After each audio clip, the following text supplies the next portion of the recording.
मोदी जी गए हैं जी इजिप्ट, और इजिप्ट में ये कोई सिंगर थी जिन्होंने मोदी जी को ये सॉन्ग सुनाया।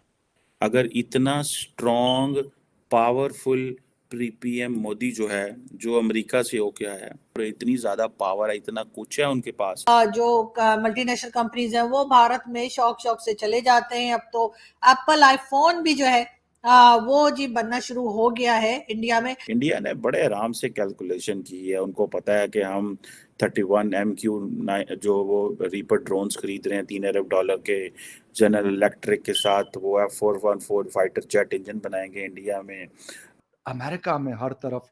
इंडिया इंडिया और इंडिया हो रहा है। ये बताया जा रहा है, यानी बहुत से लोगों ने बताया है जो एक्सपर्ट्स हैं या जो इंडिया में रहते हैं या जो इंडिया की जो बातें हैं या चीजें जो चल रही हैं उनको अंडरस्टैंड करते हैं। उनका ये कहना है कि जी ये भी अनाउंस किया गया है कि अब $15 बिलियन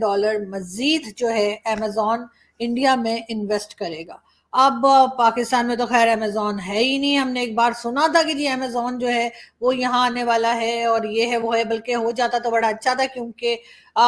बड़ी आसानी हो जाती लोगों को चीजें लेने में, सामान लेने में। जैसे इंडिया में लोगों के पास ये सहूलत है, पाकिस्तान में भी हो जाती, लेकिन कुछ हो नहीं पाया। इस वजह से अभी तक पाकिस्तान में आपको इस किस्म की कोई कंपनी नजर नहीं आती। लेकिन बहरहाल अमेजोन जो है वो इंडिया में एक बार फिर ये बात की गई है कि जी 11 बिलियन जो है वो पहले इन्वेस्ट कर चुके हैं और अब वो 15 बिलियन मजीद इन्वेस्ट करने जा रहे हैं। और ये काफी अच्छी और बड़ी अचीवमेंट है प्राइम मिनिस्टर मोदी के लिए कि उनके इस विजिट में ये चीजें भी जो हैं वो सामने आई हैं। इसके अलावा जी 10 बिलियन US डॉलर्स जो है वो गूगल इन्वेस्ट करेगा गुजरात में, जो कि मोदी जी का इलाका है और मोदी जी जहां से हैं और चीफ मिनिस्टर थे वो गुजरात के, और उसके बाद अब प्राइम मिनिस्टर हैं। और ये भी बहुत बार लोगों ने भी कहा है, मैंने भी कहा है कि बिजनेस की तरफ जो है वो ज्यादा देखते हैं, और उसकी वजह यही है कि जो पाकिस्तान में भी लोग रहते हैं जिनका ताल्लुक गुजरात से है या गुजराती फैमिलीज हैं, और वो बिजनेस माइंडेड होते हैं और वो बड़ा अच्छा बिजनेस को समझते भी हैं और आगे लेकर जाते भी हैं। और यही चीज हमने मोदी जी में भी देखी है, और उनके साथ ही अमित शाह साहब के लिए भी यही कहूंगी कि ये दोनों की टीम जो है वो बिजनेस माइंडेड है, और यही वजह है कि दोनों ने मिलकर जो है इंडिया की जो इकोनॉमी है उसको बहुत बेहतर बना दिया है। अगर इतना स्ट्रॉन्ग पावरफुल पीएम मोदी जो है, जो अमेरिका से होके आया है, इजिप्ट के अंदर तो पाकिस्तान का वजीर आजम पता नहीं कब गया होगा, शर्म शेख में शायद हमारे वजीर आजम गए होंगे, वो भी एक मल्टीलैटरल फोरम था तब उस वक्त। ठीक है जनाब, हम मुझे नहीं याद, लेकिन मोदी साहब तो जा रहे हैं। मोदी साहब तो जनरल सीसी से ऐसे जपियां डाल रहे हैं जैसे नहीं पुराने दोस्त हैं, यार हैं, क्योंकि उन्होंने भाई उनको रिपब्लिक डे पे बुलाया था। उन्होंने उनको बुलाया था, उन्होंने सारा उनको उनको जो एहसास दिलाया था, क्योंकि मोदी साहब को इस चीज़ का पता था। मोदी साहब को पता था ये वो सीसी है जिसको सऊदीज भी पसंद करते हैं, जिसको अमेरिकन भी पसंद करते हैं, जिसको सारे पसंद करते हैं। ते पायन तुसी जड़ा ना एक गल खिंच के रखो। और गालिबन अब वो कर गए, स्पेस टेक्नोलॉजी हो, डिफेंस से रिलेटेड चीज़ें हो, चिप टेक्नोलॉजीज हो, आपकी जो बैटरी से चलने वाली गाड़ियां हो, और मतलब the thing you name it, तो उसके हवाले से मोदी जी की बात हुई है। इंडियन जो प्राइम मिनिस्टर्स थे या बाकी उनके जो लोग रहे हैं,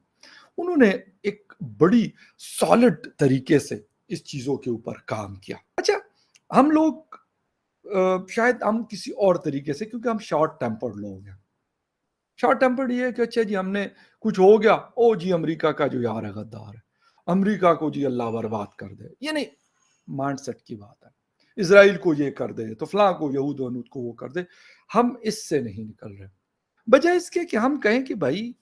आप, उनका अपना एक सिस्टम है, अपना रिलीजन है, मैं उनके रिलीजन से क्या लेना देना, कि अमेरिकी किस रिलीजन को फॉलो करते हैं, इसराइल के लोग किस रिलीजन को फॉलो करते हैं, हिंदुस्तान के लोग किस रिलीजन को फॉलो करते हैं, इंडोनेशिया और मलेशिया के लोग किस रिलीजन को फॉलो करते हैं।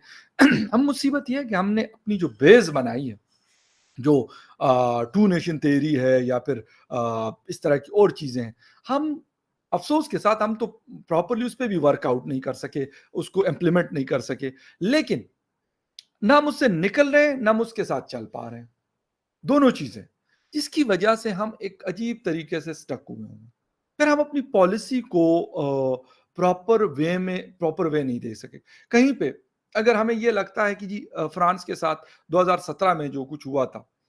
और फिर उसके बाद जी टीएलपी आई, उन्होंने बड़े प्रोटेस्ट किए, ये फला फला फला, जी उनके एम्बेसडर को आप निकाल लो।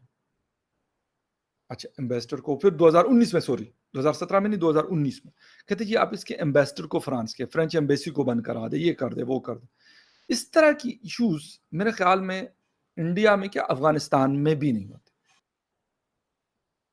और जहां पे जाते हैं तो जिसे कहते हैं कि ऐसा वालहाना इस्तकबाल होता है कि शायद ही किसी हेड ऑफ द स्टेट को इस तरह का मिलता। बाकी भी बड़े बड़े हेड ऑफ द स्टेट्स दुनिया में मौजूद हैं, सऊदी अरेबिया के एमबीएस हैं, बाकी इस तरह के और लोग हैं, लेकिन जो प्रोटोकॉल मोदी जी को मिल रहा है थ्रू आउट द वर्ल्ड, वो ऑस्ट्रेलिया में हो, वो जापान में हो, वो रशिया में हो, वो सऊदी अरेबिया में हो, वो दुबई में हो, वो अमेरिका में हो या किसी और कंट्री में हो, वो बड़ा एक आउटस्टैंडिंग होता है। और उसके पीछे ये सारी चीजें शामिल हैं जो अनफॉर्चुनेटली हम नहीं कर सके, इन लोगों ने की, उस पर वर्कआउट किया, उसके साथ अपनी इकोनॉमी, इंफ्रास्ट्रक्चर और बाकी सारी चीजों को स्ट्रांग किया, अपनी सोसाइटी को मजबूत रखा, अपने कल्चर को बेहतर किया। ठीक है, जो ऐसी चीजें थी कुछ रिलीजियसली जो शायद वैसे ही फॉलो की जाती, या जो उसको बाकायदा उन्होंने अपडेट किया, और मेरे ख्याल में ये बेहतर एक सिस्टम है। जिस तरीके से मोहम्मद बिन सलमान, भारत के प्रधानमंत्री नरेंद्र मोदी अमेरिका के दौरे के बाद इजिप्ट के दौरे के लिए निकले और इस दौरान उन्हें वैसा ही प्रोटोकॉल और वैसा ही स्वागत मिला जैसा उन्हें अमेरिका में दिया गया था, और इतनी सारी चीज़ें back to back surprises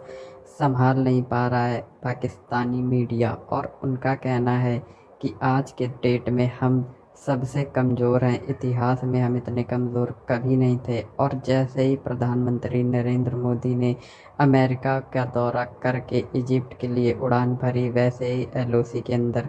2 Pakistani चरवाहे भी मार दिए गए जो आईएसआई के थे और वेश बदल के जासूसी कर रहे थे इंडियन बॉर्डर्स के पास। पाकिस्तानी मीडिया में अब ये बातें चल रही हैं कि क्यों ना हम भारत की हेजेमनी को मान ले, भारत को रीजनल पावर मानकर जो भारत कहता है उसके अनुसार ही चले, लेकिन पाकिस्तानी आर्मी ऐसा कभी होने नहीं दे सकती, क्योंकि अगर ऐसा होगा तो 2 नेशन थ्योरी फेल हो जाएगी, और 2 नेशन थ्योरी फेल हो गई तो पाकिस्तान के एग्जिस्टेंस का कोई मतलब नहीं रह जाता।